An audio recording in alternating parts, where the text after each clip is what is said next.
Power cut అయిన వెంటనే మనం చేసేది కరెంటు తీసిన వాడిని తిట్టుకోవటం. ఈ ఎండలకు మనల్ని ఇబ్బంది పెడుతున్నారు అనుకుంటాం, కానీ అదే విద్యుత్ శాఖ మనకు కరెంట్ ఇవ్వడానికి ఎండలో పనిచేస్తుంది. గత 3 రోజులుగా విపరీతమైన ఎండలు చాలా సిటీస్లో 45 నుంచి 48 డిగ్రీ ఉష్ణోగ్రత నమోదవుతుంది. విపరీతమైన ఎండలు ఉండటం వల్ల విద్యుత్ వినియోగం చాలా ఎక్కువగా పెరిగింది. ఈ తీవ్రమైన వేడి కావగా విద్యుత్ ట్రాన్స్ఫార్మర్లు తరచూ ట్రిప్ అవుతూ ఫ్యూజులు పోవడం జరుగుతుంది. ఎండను ముదరడంతో అందరూ ఒకేసారి ఏసీలు, కూలర్లు, ఫ్యాన్లను రోజంతా ఆన్ చేసి ఉంచుతారు. దీనివల్ల ట్రాన్స్ఫార్మర్పై ఒకేసారి విద్యుత్ డిమాండ్ విపరీతంగా పెరిగిపోతుంది. దాని సామర్థ్యానికి మించి కరెంటు లాగినప్పుడు అది తట్టుకోలేక ఫ్యూజ్ పోతుంది.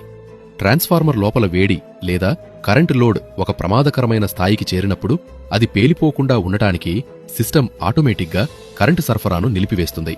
దాన్నే మనం ట్రిప్ అవ్వడం అంటాం. వైర్లు వేడెక్కి షార్ట్ సర్క్యూట్ అవ్వకుండా ఫ్యూజ్ వైర్ కరిగిపోయి కరెంటును కట్ చేస్తుంది.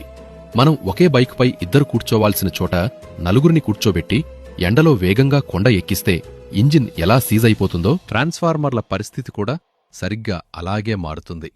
ఈ టైంలో పవర్ కట్ అయిన సమయంలోనే ఏసీని ఆఫ్ మోడ్లో పెట్టుకోండి.